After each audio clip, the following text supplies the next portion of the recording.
karon ba iti annual na Christmas tree lighting iti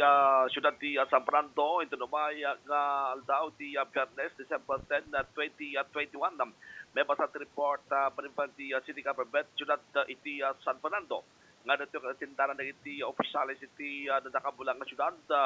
alas 5:30 aging kana ti alas 8 iti rabi iti megawatt nga programa kan kapanan nata may basa report kat 150 lang nga individuals iti makomodar iti mismo pakaiganwatan na iti People's Park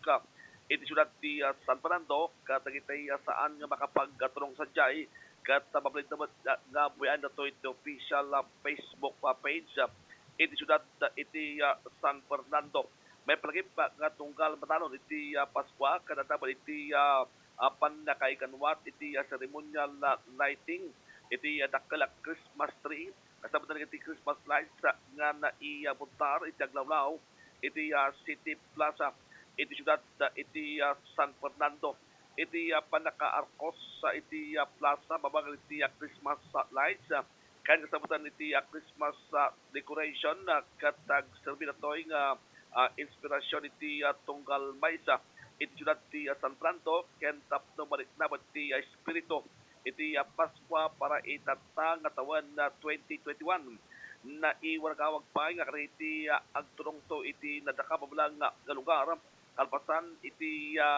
ceremonial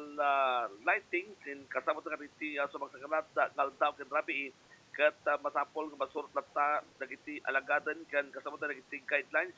ken protocol tapno sa politikan iti panagwaras sa iti virus iti COVID-19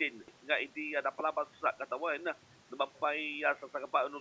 para sa taon na to'y tatna problema iti COVID-19 kat dalasabot iti naiarkos nga Christmas nights kan Christmas decorations iti aglawlaw iti City Plaza iti syudad iti San Fernando. Dagiti kabayan dagiti matatuma nga LGU puno local government units kat adamatan nga naigadwat iti Christmas lighting ceremony dagiti pasakupan sa nga lugar kapno sa kata nangayad mat iti panaka uno nangayad iti itsura ken langa dagitoy nga city uno dagitoy nga lugar nga masakupan dagiti na tumang ili karunan na iti plaza dagiti ili kat makita tayo nga anda dagiti demontar ken arkos nga Christmas lights kan Christmas decorations kas paset iti parang silbar iti Paskwa itatang tawen 2021. Na tinibombod dahil sa bansang radyo ng Pilipinas at consistent number 1 sa La Union. Basta Radyo, Popo.